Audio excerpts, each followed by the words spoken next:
ఇంకా గత ప్రభుత్వం కూడా ఆ ₹1,00,000 రుణమాఫీ 5 సంవత్సరాలైనా చేయలేకపోయింది.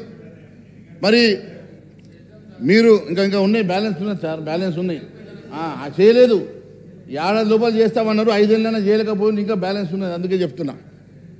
కాబట్టి మీరు 2 లక్షల రుణమాఫీ 9వ తారీఖు డేట్ ఇచ్చిండ్రు అధ్యక్ష, 9వ తారీఖు డేట్ ఇచ్చిండ్రు. మరి ఫైనాన్స్ మంత్రి గారు లేరు, ఇప్పుడు మరి ముఖ్యమంత్రి గారు లేరు, ఫైనాన్స్ ఇద్దరు అదృష్టవంతులు లేరు అధ్యక్ష హాల్లో. మరి ఇద్దరు ఏ ఒక్కరున్నా కూడా సమాధానం చెప్తురేమో కానీ పాపం ఒక అదృష్టవంతుడు అంటే పాపం ముఖ్యమంత్రి రాకపోయినా ముఖ్యమంత్రి భవనం వచ్చింది కదా, అందుకే అంటున్నా అదృష్టవంతుడు అని. ఏదో ఒకటైతే వచ్చింది అధ్యక్ష.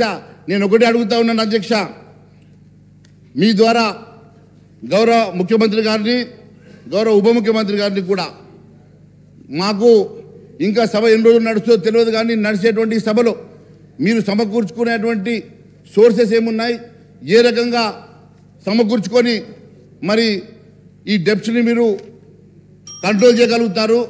ఏం అధ్యక్ష నేను మాట్లాడింది ఎంతసేపు అధ్యక్ష? అరే అక్కడ గంటన్నర ఇస్తారు, అక్కడ గంటన్నర ఇస్తారు, మీరు మాట్లాడుకుంటారు. సభ అంతా మీకోసం అధ్యక్ష. మేము కూడా 8 మంది ఉన్నాం ఇక్కడ.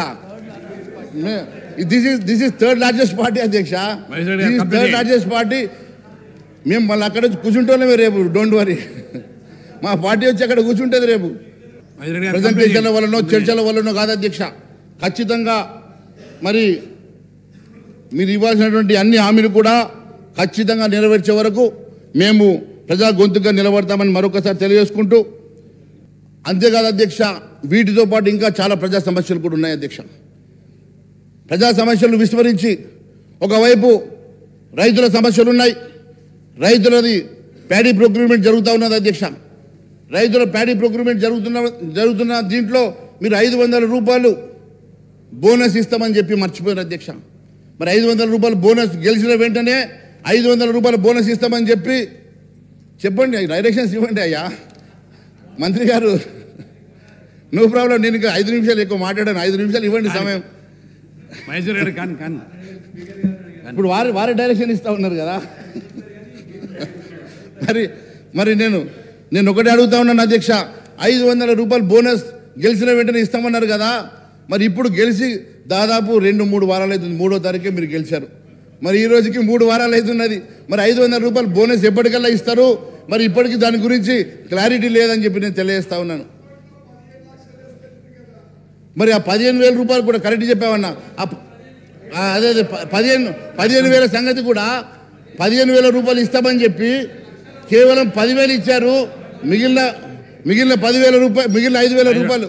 గౌరవ మంత్రి గారు. సార్, నేను గౌరవ సభ్యులు మహేశ్వర్ రెడ్డి గారు మాట్లాడుతూ ఉన్నారు అధ్యక్ష. ₹500 బోనస్ గురించి మాట్లాడుతున్నారు. వారు కూడా వాణిజ్యం వ్యాపారం చేసే వ్యక్తి. వారికి తెలుసు అధ్యక్ష, బిజినెస్ పెట్టిన తర్వాత కొద్ది సమయం పెడుతుంది. ఒక క్రమం మేము 100 రోజులు కాదు సార్, 100 రోజులు 100 రోజుల లోపల మేము అమలు చేస్తామని చెప్పాం. కానీ మేము అడుగుతూ ఉన్నాం అధ్యక్ష, ప్రతి వ్యక్తికి, ఈ భారతదేశంలో ఉన్న ప్రతి వ్యక్తి అకౌంట్లో 15 లక్షల రూపాయలు వేస్తామన్న ఈ బీజేపీ పార్టీ ప్రభుత్వం కనీసం ఒక్క పైసన్న వేసిందా? దాని గురించి మాట్లాడమని చెప్పండి అధ్యక్ష. వైశ్రెడ్డి గారు కంప్లైంట్ చేయండి. చూడండి మంత్రి గారు ఇక్కడ బిజినెస్ అంటే ఈ సభని ఒక బిజినెస్తో పోలుస్తున్నారు అధ్యక్ష. ఈ సభని ఒక కార్పొరేట్ కంపెనీతో పోలుస్తున్నారు అధ్యక్ష. ముందు ఆయన మీద చర్యలు తీసుకోండి అధ్యక్ష, ముందు ఆయన మీద చర్యలు తీసుకోండి. మరి ఇలాంటి వాళ్ళు సార్, ఇలాంటి వాళ్ళు మంత్రి గారిని ఏంటంటే సార్, నిండు సభలో బిజినెస్ తోటి పోల్చి మీరు అపహాస్యం చేస్తూ ఉన్నారు ఈ సభని. మీరు దయచేసి ఇంకోసారి ఇలాంటి మాట మంచిది కాదు అధ్యక్ష. అధ్యక్ష, రెండో విషయం, 15 లక్షల విషయం చెప్పారు కదా అధ్యక్ష. ఖచ్చితంగా ప్రతి వ్యక్తికి వినండి, అరే మా జీడిపి పెంచడానికి దాని ఉద్దేశం ఏంటంటే అందరి అకౌంట్లో 15 లక్షలు వేస్తామని కాదు, ప్రతి వ్యక్తికి 15 లక్షల వర్త్ మనిషిగా మారాలంటే రేపు జీడిపి పెరగాలంటే దానికి కావాల్సినటువంటి నల్లధనం బయటకు రావాలని చెప్పి ఆ రోజు ₹1,000 నోట్లను, ₹2,000 నోట్లను పూర్తిగా రద్దు చేసి నల్లధనాన్ని బయటకు తీసుకొచ్చి ఈరోజు యావత్ ప్రపంచంలోనే ఐదో రిచెస్ట్ కంట్రీగా బలమైనటువంటి ఎకనామికల్ కంట్రీగా మేము ఎదిగినామంటే అది కేవలం నరేంద్ర మోడీ గారి ద్వారానే జరిగిందని చెప్పి నేను తెలియజేస్తా ఉన్నాను అధ్యక్ష. అంతేకాదు మీరు ఇవ్వాల్సినటువంటి ముందు దయచేసి మీ ద్వారా అడుగుతా ఉన్నాను, మీరు ఇవ్వాల్సినటువంటి బోనస్ కానీ మీరు ఇవ్వాల్సినటువంటి రుణమాఫీ కానీ మొన్న అధ్యక్ష ఎన్నికలకు ముందు పాపం వాళ్ళు ఈ ప్రభుత్వం వాళ్ళు ఉన్నప్పుడు 5,000 రూపాయలు వాళ్ళు వేస్తామని చెప్పి అకౌంట్లో వేస్తా ఉంటే ఎలక్షన్ కమిషన్ ఆపింది కదా, గాడబ్బన్న ఇప్పటికి పూర్తి చేయలేకపోతున్నారు అధ్యక్ష. అవి ముందు వేయండి, తర్వాత మీరు వేస్తాన డబ్బులు వేద్దాం. ముందు ఆ డబ్బులు మహేష్ రెడ్డి గారు కంప్లీట్ చేయండి. ముందు జార్ఖండ్ ఎంపీ గారి దగ్గర ఉన్న 300 కోట్లు బయట తీయద్దా, అవి తీయండి. యాడికి దేనికోసం పెట్టారు అధ్యక్ష? అవి తెలంగాణ పంపుదాం అనుకుంటే అవి ఆగిపోయినట్టున్నాయి అధ్యక్ష, లేకుంటే వీళ్ళకి సర్ప్లస్ ఉన్నాయి కాబట్టి ఆగిపోయినట్టున్నాయి, కాబట్టి అవి దొరికినాయి అధ్యక్ష. కంక్లూడ్ చేయండి. మీరు అన్నారు మహేష్ రెడ్డి గారు కంక్లూడ్ చేస్తున్నా సార్. అరే ఇంతేం సార్ మా మీద ఏం సార్ మీరు మా మీద పడతారు? అరే మేము 8 మంది ఉన్నాం sir, third largest party in the house sir. You to look at us. వేరే వాళ్ళకి ఎంత నిన్న కూడా మాకు క్లారిఫికేషన్ టైం ఇవ్వలేదు అధ్యక్ష, నిన్న కూడా క్లారిఫికేషన్ టైం ఇవ్వలే. ఈ రోజు కూడా ఈ రకంగా మా గొంతులు నొక్కితే ఎట్లా అధ్యక్ష? ఇది కంప్లీట్ అంటే ఎట్లా అధ్యక్ష? చాలా సబ్జెక్ట్స్ ఉన్నాయి.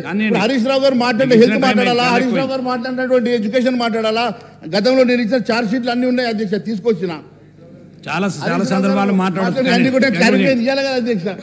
మీరు కంప్లీట్ చేయండి మహేష్ రెడ్డి గారు. అందుకనే